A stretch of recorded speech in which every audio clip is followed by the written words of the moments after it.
know this. You know this is my home state, right? I grew up in Wrightsville Beach, North Carolina, and in 2016 came here with my father-in-law to go to a rally in Wilmington. He said, you got to win the state of North Carolina for me. And guess what? We won the state of North Carolina in 2016. I had to do it again in 2020. And now you know what I'm going to ask you. Are we winning North Carolina for Donald J. Trump, ladies and gentlemen? Because if we don't, I might be out of the family. I don't know. Now, you guys might know I am also the co-chair of the Republican National Committee. A job I didn't anticipate having, but I got a call from a very persuasive man one night. His name is Donald Trump. And he asked me to do this job, to run for this position. And I'll be honest with you, I initially said, I don't know if I'm the right fit for this right now. But as I was tucking my kids in bed that night, my son Luke and my daughter, named after our state, Carolina, as I was tucking them in bed, it became very apparent to me that I had to do this job right now, because this isn't just about us right here in this room.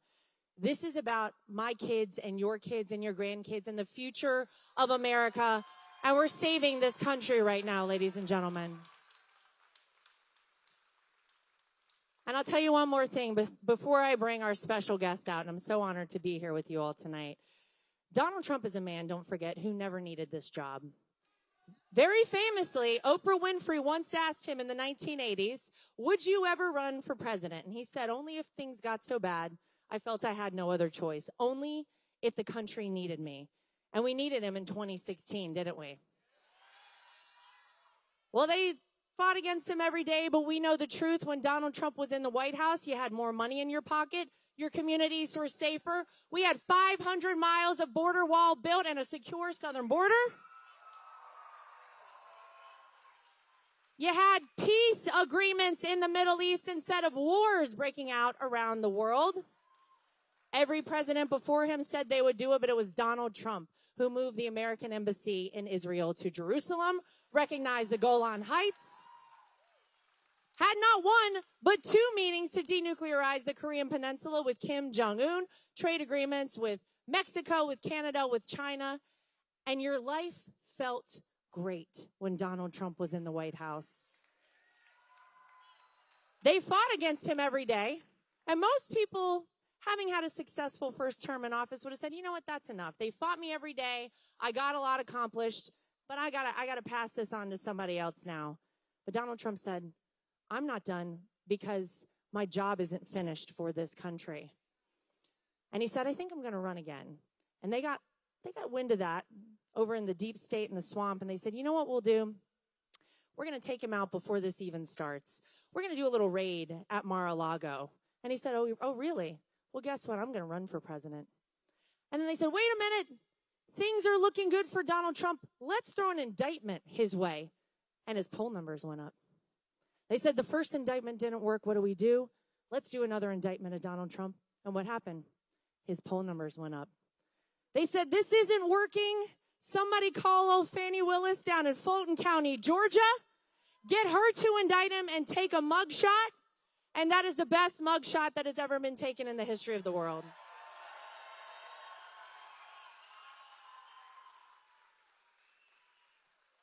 Folks, we know in this room that nothing will stop this man, not even an assassin's bullet. He is here, and he'll be the first to tell you, by the grace of God, and because God is not done with Donald Trump for this country yet.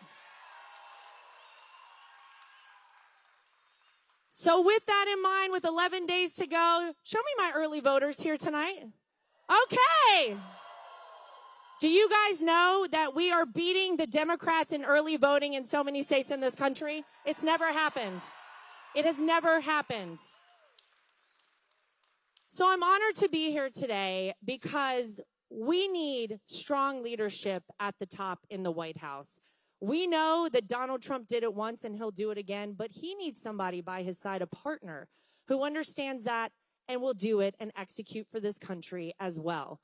And I got to tell you, if you have seen Senator J.D. Vance on any of the morning shows, on any of the fake news media shows, you know that this man is bringing the heat and he does not play.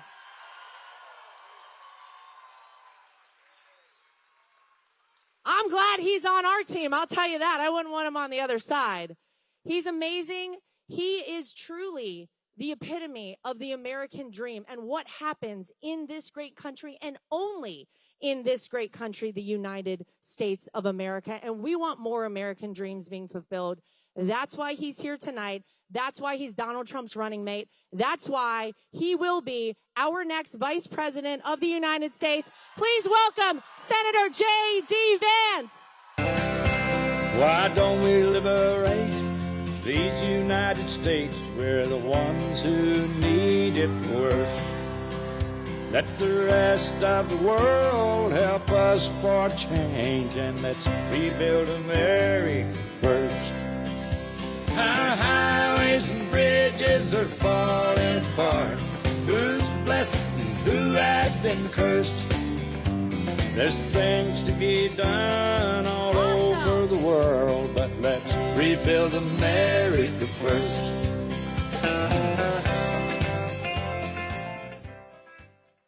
Not bad, North Carolina. We brought it, didn't we? Not bad. We did okay, Not bad guys. At all. Where's the open bar? Is that because you guys are having some fun? It's good to be here. Thank you for doing this, Laura. Oh my gosh, I'm honored to do it. And as you heard, and I know you know this already, this is my home state. Do you guys remember, JD, you probably remember this, that Hillary Clinton said that North Carolina was going to be her firewall in 2016, and Donald Trump blew right through that firewall, didn't he? It was amazing. Yeah. Well, I don't know if you saw, Laura, because obviously Kamala Harris in the final days of the campaign, she's bringing out the big guns. Oh. And a couple of days ago, she enlisted as her chief surrogate on CNN a person who knows how to beat Donald Trump, Hillary Clinton. So when you're relying on Hillary Clinton to tell you how to beat Donald Trump, your campaign's not going too well. And I think that's exactly what's true for Kamala Harris. Well, we know that. And we're going to prove it 11 days from now for sure. But it only works if everybody here gets out and votes and make sure that they don't go vote alone, right, JD? That's exactly right. So what I always say, Laura, is don't just vote, vote 10 times. And then, of course, because we're Republicans, people get a little uncomfortable and say, well, we only vote once, right? But here's the legal way to vote 10 times is you get yourself to the polls and then you take 9 of your friends and family with you. So Amen. To be clear to the reporters in the back, we don't want the Washington Post headline to be J.D. Vance encourages voter fraud in North Carolina. I'm talking about taking your friends and family to the polls because we know that the corporate media and Kamala Harris and all of her allies, they're never going to tell the truth about Donald J. Trump, but you all can tell the truth about Donald J. Trump. And if we do that, we're going to win North Carolina, we're going to turn the whole country red, and we're going to make Trump the next president.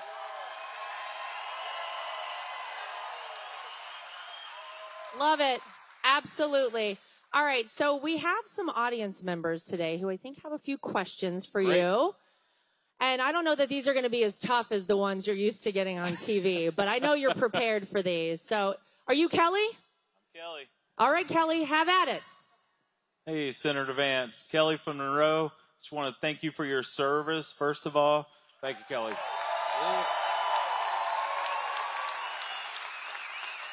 And thanks to all the veterans in the room for their service, because I'm sure there's a lot of them. Absolutely. God bless you guys. I'm also a Master Sergeant here in the Air National Guard out of Charlotte. Here. Thank you, man. Amazing. And thank you to our law enforcement in the room as well. I just got back from my state active duty on Friday, got off my orders, and I've been in western North Carolina, mostly the Asheville area. And God bless you, man. That's awesome. Our mission there, I work with the Army, and I want to say this as an Air Force guy. The Army was amazing to work with. We're brothers and sisters in this, and we did so much good while we were there. And I just want to say, I thank them a lot for what we did. Our mission was to go out and knock on doors, do welfare checks on the elderly, the poor, people in rough situations. We delivered food, water, essentials, and more. We did a lot. My question to you would be, what I've noticed as a 28-year vet, without getting too deep into it, but the little bit of coordination with the FEMA, I can see can get better. Yep. As a National Guard, we like to go in there and do our mission, get it done, and get out and help these people as fast as possible. And there's a lot of people that need help, and there's a lot of people willing to help and a lot of supplies there. I think we could do a better job getting those people what they need faster. Yes, sir. Thank you, sir. Yeah. Well, amen to that, Kelly, and thank you for doing what you're doing. I know that when you guys show up, especially in some of these distressed areas where people feel left behind and forgotten, when they see you there, they feel better and they know their fellow Americans care about you. So God bless you and everybody that helped out in Western North Carolina. Let me put it simply, man. We could do so much better. And when President Trump is back in the White House, we will do so much better for the people of Western North Carolina. Look, we got to be honest. First of all, what happened with the federal response was pure bureaucratic incompetence. What you needed, think about this. In 2010, right after the earthquake in Port-au-Prince, Haiti, the 82nd Airborne was in Haiti 2 days later. The 82nd Airborne was an hour away from Western North Carolina and didn't get there for a week. That is a disgrace. And it's a disgrace from the military leadership, speaking particularly of Kamala Harris, because we know that the members of the 82nd Airborne would have been thrilled to go the day after the hurricane hit. Why didn't Kamala Harris and Joe Biden order them to do so? The fact that they didn't shows that Kamala Harris should be nowhere near the Oval Office of the United States of America.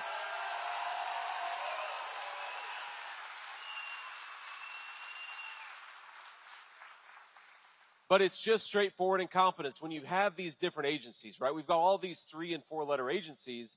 They've got a job to do. And look, let's be honest, some of them on the ground are doing a very good job. But when you have this bureaucrat who's got this territory and this bureaucrat that's got that territory, sometimes what you need to cut through all the red tape and to cut through all the garbage is you need leadership.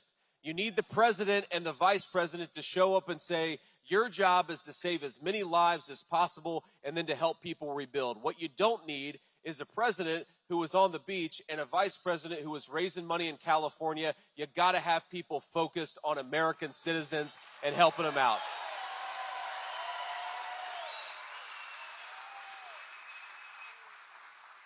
And I just want to say one thing about this, Kelly. Obviously, thank God this storm is in the past. Now we've got to help people in Western North Carolina rebuild and try to make as much out of a very tough situation. That's where we are now. But we got to remember that Western North Carolina is part of the Appalachian region of this country. And Appalachia has been left behind and forgotten by our leaders for 40, 50 years. What I promise you is that when Donald J. Trump is the leader of this nation, Appalachia will not be forgotten. Donald Trump will remember who he serves and who he leads, and he's going to fight for the people of Western North Carolina.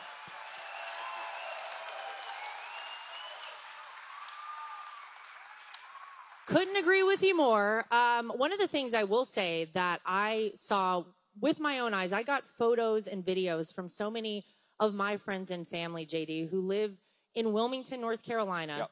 6 hours away from the mountains, who were loading up their cars with as much as they could, supplies, and driving across the state to deliver it. It was so beautiful to see the American spirit come out in the midst of a disaster like that. It really shows you that we really are the greatest country on earth. We have the greatest people. Amen. We love each other. We support each other. And with a great leader at the top, we can do anything at all. Everything's possible. That's right. Look, that is well put, Laura. About 10 days after the hurricane hit, we actually were talking with some pilots, just volunteered to fly food and water and medicine. They did it because they love their fellow citizens and they love their country. You're absolutely right. We've got the best people. We've got generosity of spirit in the United States that nobody else in the world can match. We just got to fix the broken leadership of Washington, D.C. That's what we're going to do. And we will. That's why we're here. All right, I think we have Beth with a question. Where is Beth? Oh, there she is. You're right there. Senator Vance, my name is Beth, and I'm from right here, Monroe. And like many parents, I'm concerned about immigration.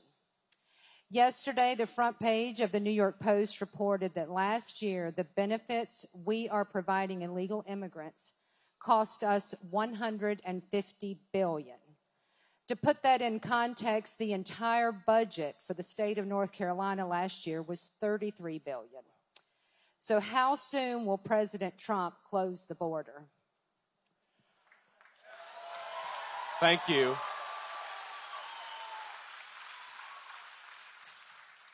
You know, I think that President Trump will close the border. I'm just guessing here, right about January 20th, 2025 is when Donald Trump is going to close the border, Beth. And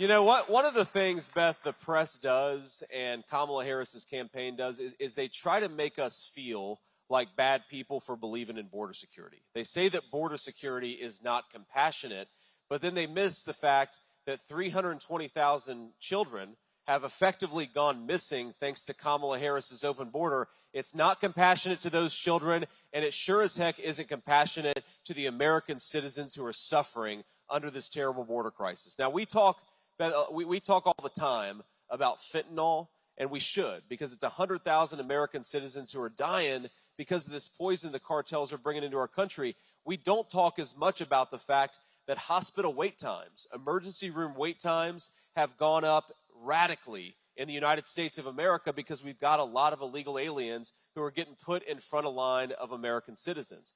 We talk about the price of housing, which has gone up 40%. That's what happens when you have 25 million people and you put them in homes that ought by right go to American citizens. We talk about schools. What happens to the education for an American child when you drop hundreds of people into their school district who don't even speak the language? That distracts critical resources from the children of American citizens. We're going to have better education, better health care, lower housing, and we're going to tackle this fentanyl crisis because Donald J. Trump is going to close the border, and we're going to start the very first day. Thank you, Beth.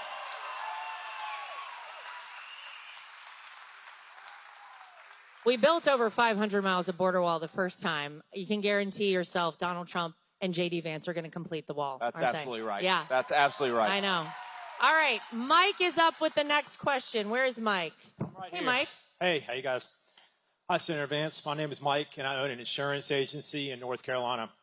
Like everything under Biden and Harris, auto, home, and business insurance costs have skyrocketed the last 3 years, not to let alone energy and labor costs.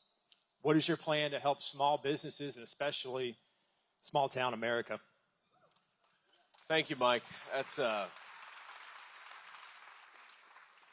It's a very important question. I appreciate you asking it. Look, the first and most important thing that we're going to do to lower prices, and obviously it benefits American consumers, it benefits American workers, and it benefits American business owners. And President Trump, it's the simplest, but it's actually the most important policy proposal to lower prices, and that's drill, baby, drill. He says it all the time because it matters.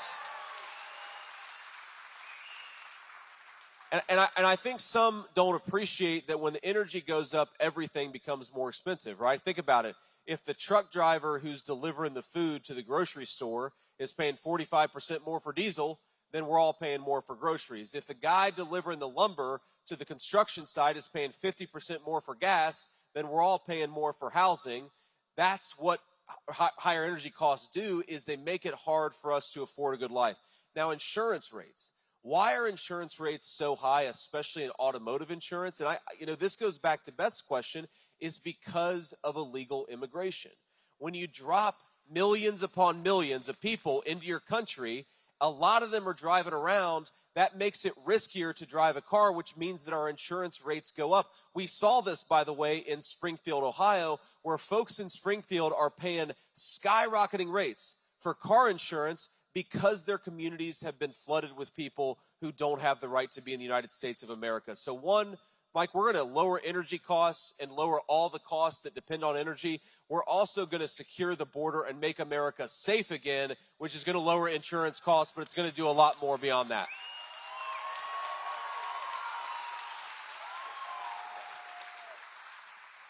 You know, on the way here, JD, I noticed at a local gas station, it was $3.10 a gallon. Anybody remember the low when Donald Trump was in the White House?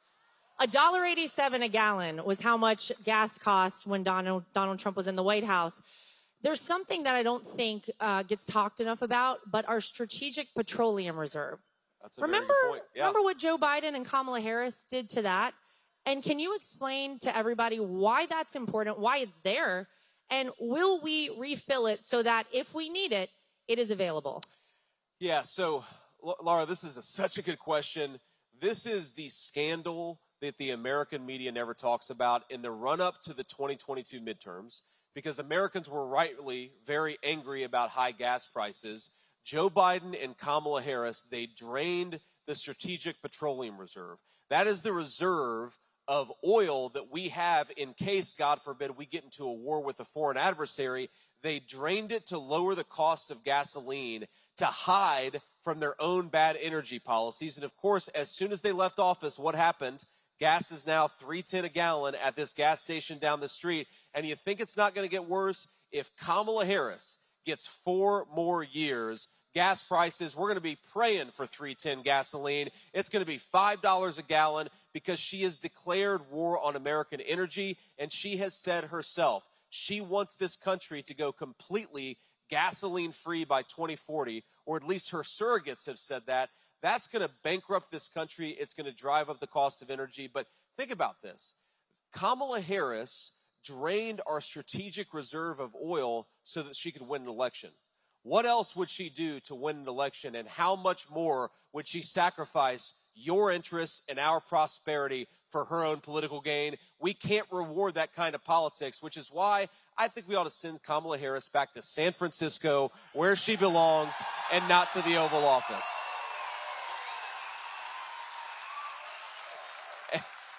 And Laura, you're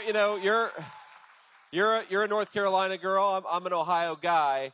We know what Kamala Harris wants to do and what Donald Trump wants to do. Donald Trump wants to make America great again. Kamala Harris wants to make America California. With sky-high energy prices, runaway inflation, we don't want that. Let's go the Trump way. Let's make America great again and keep America clean, safe, and secure. Yeah, don't California my America, That's please. right. Do not do that. Okay, we've got another question from Al. Al is right over here. Hello, Al. Good afternoon, Senator. My name is Al Alexander. I'm from Harrisburg, North Carolina. I served in the United States Air Force for many years. God bless you, Al. Thank you.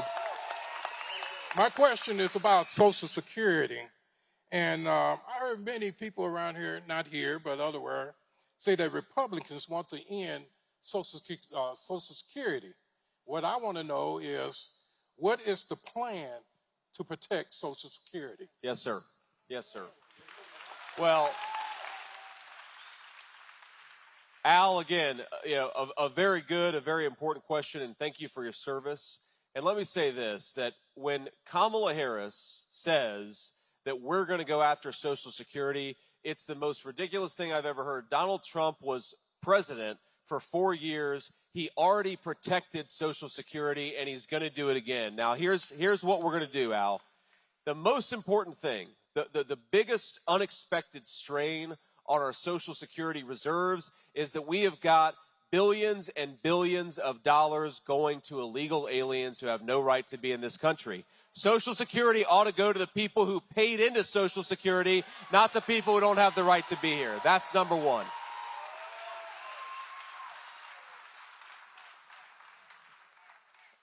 And the second thing, Al, I mean, look, Social Security, if you get the illegal aliens off of Social Security and you stop politicians from raiding the Social Security budget to pay for their ridiculous spending, we actually can very easily get Social Security on a sustainable pathway, but we've got to stop people like Kamala Harris from, one, trying to give it to illegal aliens, and two, raiding Social Security to pay for her radical ideas. We do those two things. We're going to protect Social Security. And Al, that's exactly what we want to do. We want to keep America's promises to our seniors. Donald J. Trump believes that as much as anybody in this country. He's already done it. He's going to do it again.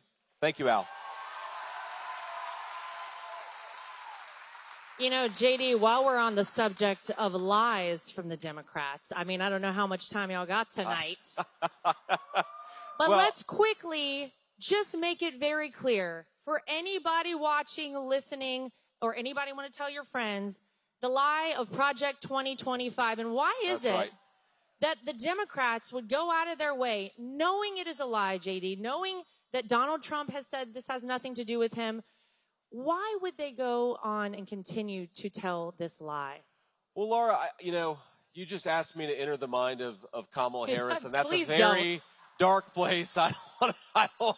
But my guess is she talks about this because she's got nothing else to talk about, and she can't run on a record, right?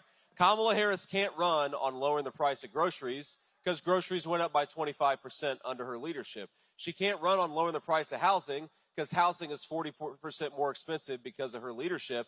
And we know she can't run on closing the border because she opened the border. So what she's going to do is lie about Donald J. Trump instead of tell the American people that she screwed up and they shouldn't send her anywhere near the Oval Office. Now, I happen to think that if Kamala really believes what she says, Laura, and she really wants to lower the price of groceries and lower the price of housing and secure the southern border, she is welcome to vote for Donald J. Trump. There's 11 days left, and we'd welcome. But the spirit of bipartisanship is alive in this hangar. We would welcome the support of Kamala Harris. I think it'd be the most honest thing she'd done in public life. But, Laura, and Al, your question made me think about this, so Laura and I both have toddlers, right, or close to it. Your kids are a little bit older. I've got a 7, 4, and a 2-year-old. And the thing I'll tell you about toddlers is that when they lie kind of like Kamala Harris does. And let me give you an example, okay? So I'm a baker. You may be surprised that me and my 4-year-old. Do you know I am too? Yeah. Yeah, I went to culinary school. Oh, that's awesome. Yeah. I didn't know that. I know. Go ahead. Sorry to interrupt your story. I love that we know this about each other now. I'm a baker. So my 4-year-old boy and I were baking an Oreo cake a couple weeks ago. And you've got to break up the Oreos and put it in the cake. And I go to the bathroom and I come back and half the Oreos are gone. And I say, son, what happened to the Oreos? And he didn't kind of say, oh, the dog ate them or one of my siblings ate them. He said, I didn't eat the Oreos, you did. And this, Al, is Kamala Harris is trying to bankrupt Social Security, but you talk to her about it, she say, oh, no, I'm not trying to do that, you did. Or Kamala Harris, you open the border. She's actually running on the idea that the reason the border is open is not because of her policies. She's been in power the last 4 years. It's because of Donald J. Trump. That kind of lying is so brazen and so dishonest. Only 4-year-olds and only Kamala Harris accuse us of doing the very thing she's already done. I love it. Or she'll just rip it off.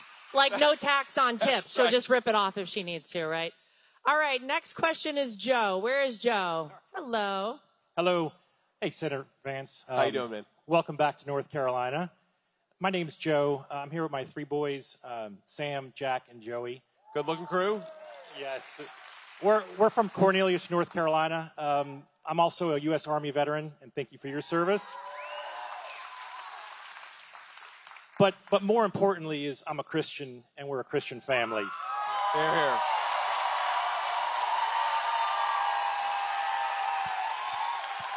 Jesus is Lord. Millions of Christians are expected not to vote in this election. What is your message to Christians, leading up to 11 days to the election? Yes, sir. Well, again, Joe, thank you for your service, and thanks for bringing your family to such an important event. I hope that you guys don't look like you're old enough to vote yet. Is that right? Well, if I was Kamala Harris, I'd say register them anyway, but it's okay. We'll wait. We'll wait, Joe. But I've heard this statistic, Joe, that 30 million church-going Christians aren't even registered to vote in the United States of America. And I really think that is, look, we've got to get people who care about religious liberty out there to vote. I mean, did you all see this? It was really sick, and I don't even understand it, but one of Kamala Harris's chief allies, Michigan Governor Gretchen Whitmer, is pretending to give Holy Communion, and she's like doing it with a Dorito with some weird podcast star. Like, the only reason you would do that is to slap Christians in the face and insult them. And the people that are trying to insult your faith, they're sure as heck not going to protect your faith when the time comes to protect it. And that's what I'd say, you know, whatever the issue is, right? I mean, Kamala Harris wants to force Christian hospitals to perform really, you know, like late-term abortions, right? She's actually proposed that. They want to force nuns to close up shop because the nuns won't do their ministry the way that Kamala Harris wants them to. I happen to believe that we're a big enough country where we can respect people's religious right of conscience, let them practice their faith how they want to. Don't tell the federal government that they get to dictate people's faith to them.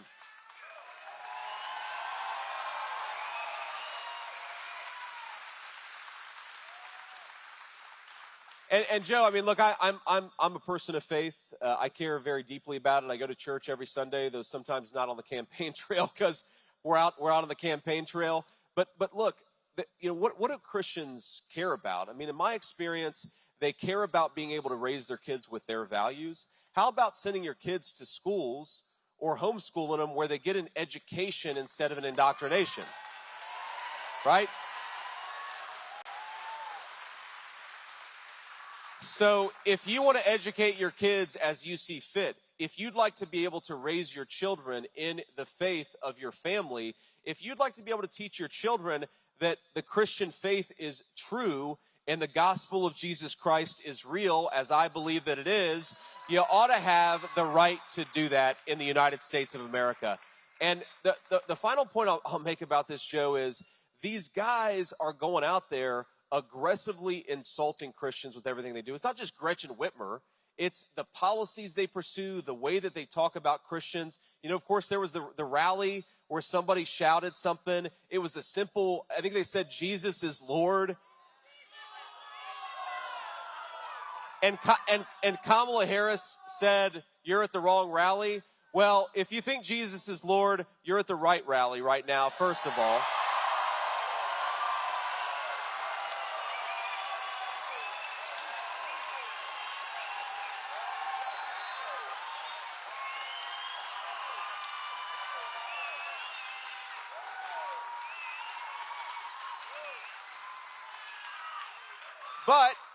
But I'll say this too, Joe.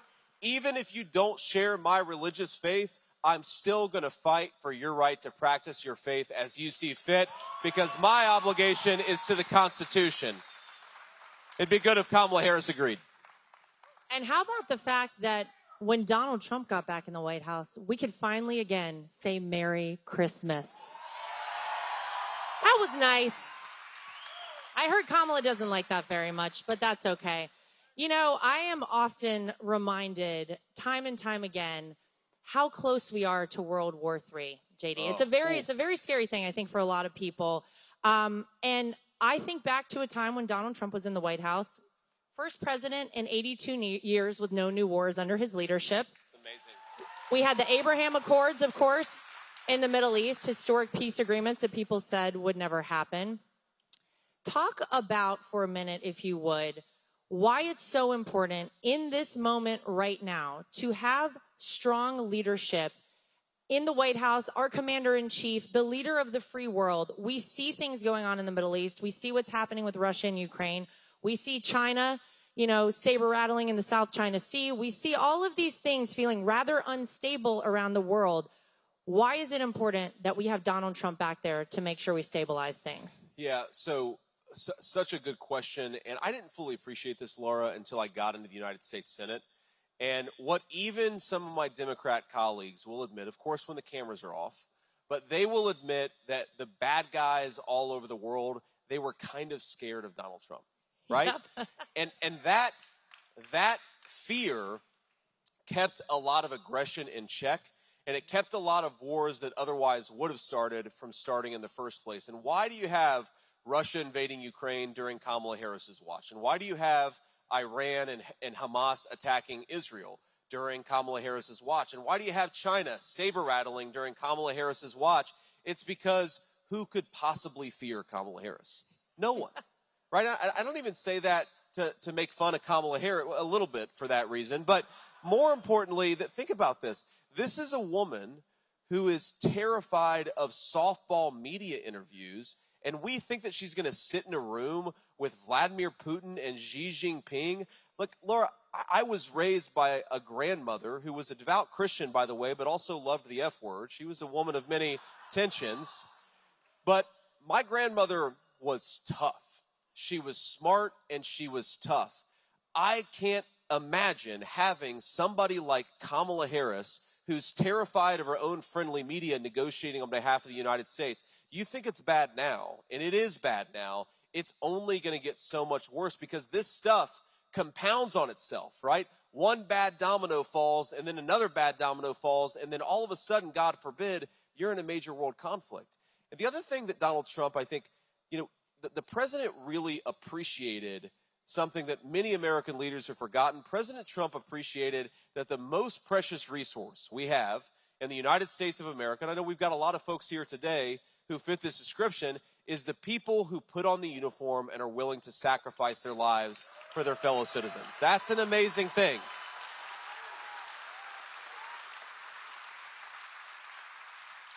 But what do you do with precious resources? You use it wisely. You don't ask our military to be the policemen of the world. You ask them to be the defenders of the United States Constitution and the people who swear allegiance to it. And that is important. That peace through strength approach, but also the smart diplomacy, right? Peace through strength, smart diplomacy. That's the record of Donald Trump. And Laura, you remember this, I'm sure, better than I do. But remember when they said, the media and people like Kamala Harris said that we'd have World War III? Oh. Again, it's another you stole the cookie, not me. They're on the verge of World War III, and they have the audacity to say that Donald Trump, the president of peace through strength, is anything but. We need to get back to stability in the world, and Donald Trump is the only guy who's going to deliver it. Absolutely. All right. We have time for one last question. Our lucky last question is coming from John. Hey, John. Hi, Senator Vance and Chairwoman Trump. I'm John. I'm from Raleigh, North Carolina, and I'm currently in law school. And I'm worried about the opportunities for the future. And under Sleepy Joe and Kamala, inflation has been catastrophic, and the economy is a disaster. Sure. So what are the Trump-Vance team going to be able to do to bring down this record-hot inflation and create more economic opportunities for younger Americans? So I appreciate. So I appreciate the question. I want to answer it. Before I do, could we just give a round of applause to the great RNC co-chair, Laura Trump, for doing such a good job for our party. She really. Thank you.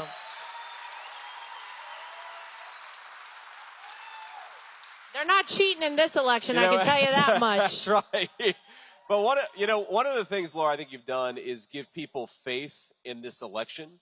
And obviously nothing's ever going to be perfect. It never was. It never will be. But we are in a much better position in 2024 thanks to the leadership of Laura Trump. So get out there and vote. Thank you. Get out there and vote. Yeah. Just don't clap. Get out there and vote because we're winning North Carolina, but we're only going to keep winning it if we work our tails off for the next 11 days. Now, I want to answer your question, man, because, look, in some ways I'm heartbroken at the sentiment behind the question because the American dream, man, is the story of my life. I was raised by my grandmother. We didn't always have a whole lot of money, but we always had faith in the promise of this country. I genuinely believed, even when times were really tough, that because this was the greatest country in the world, so long as I worked hard and played by the rules, I would be able to achieve my dreams. And to me, that was above running for office or starting a business or writing a book. That was getting married and having a family, and that's the way in which this country has been best to me. Is we've got 3 beautiful little kids. You know, there's sometimes hellions, but we love them anyway. And that's the way in which the country's been so good to me. And what I worry about is unless we get better leadership, man, the next generation is not going to be able to talk about the future in the way that I was able to talk about the future when I was growing up in Middletown, Ohio. I think there are a couple things that we got to do. So number one is you've got to make it easier for young Americans to build wealth in this country. We've got way too many Americans, way too many young people. They're mired in credit card debt. Credit card delinquencies have shot through the roof over the last few months. They have no prospect of owning a home. They have no prospect of really building a life. I don't want young Americans to be paupers, to be permanent renters in the society built by their parents and grandparents. I want them to have a life. And that life, I think, starts with owning a stake in this country.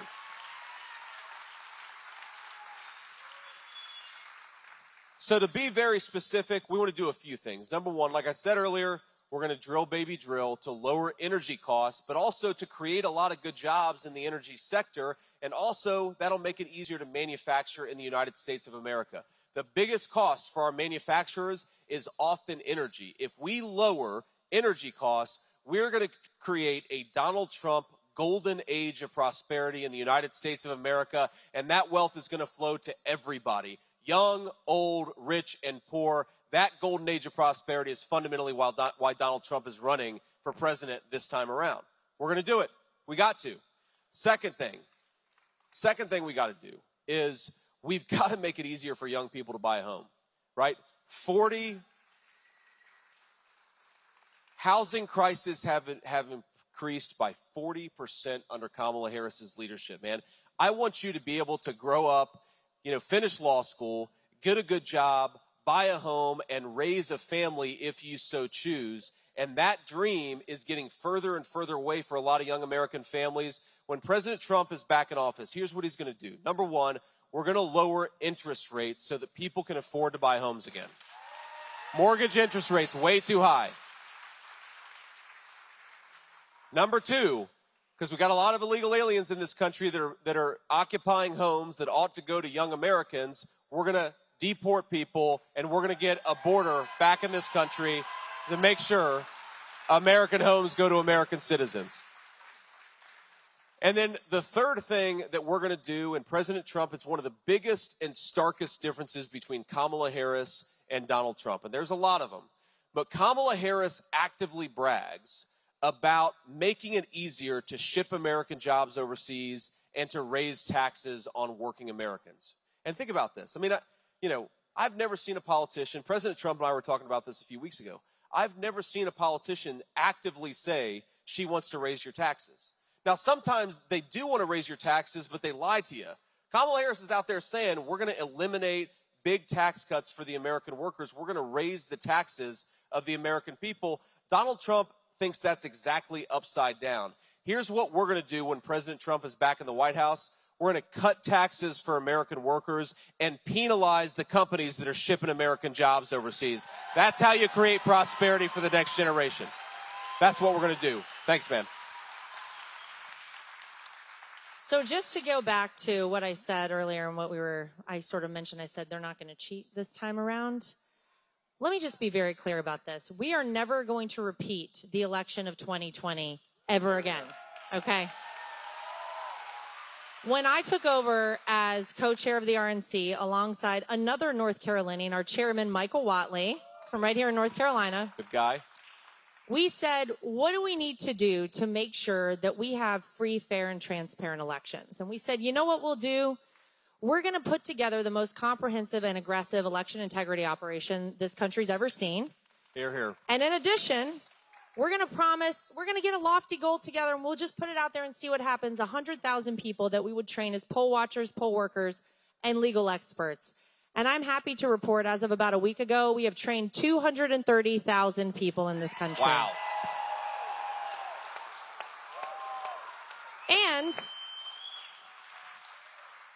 But wait, there's more. We have decided that it's time we send a clear message. We're not going to tiptoe around these things. If you're a person who is going to cheat in an election, we will find you, we'll track you down, and we'll prosecute you to the full extent of the law. And if you are illegally voting in our elections, JD, and you are a person who is not a legal citizen and we find out you're voting, we're going to prosecute you to the full extent of the law. That means you're leaving Yes. this country. That's important. And I'll just say, the system is working. I get texts and phone calls, you can imagine, all the time since early voting has started. And we are identifying problems as they happen. There were 2,500 ballots we found in Lancaster County just yesterday that were fake ballots. Our team identified them. We got rid of them. And everybody knows what to look out for because we've trained everybody very well. That's awesome. They know Awesome. not to try it this time around. So we feel very good. But to close this up tonight, JD, I just want to say thank you to you specifically, because I can appreciate probably more than anyone what it's like to get thrust out into this. No one appreciates that more than our family. You have been a champion. You have been a rock star. We are so happy that you are going to be our next vice president of the United States.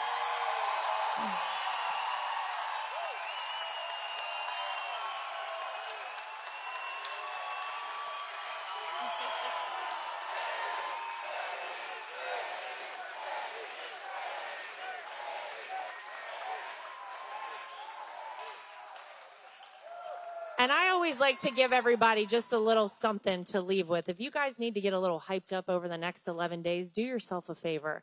Go look up on YouTube all the videos, JD, of all the folks in the mainstream media on November 8th, 2016, reporting that Donald Trump was winning state after state after state. Donald Trump wins Ohio. Donald Trump wins Florida. Donald Trump wins North Carolina. Hear, hear. Y'all go back.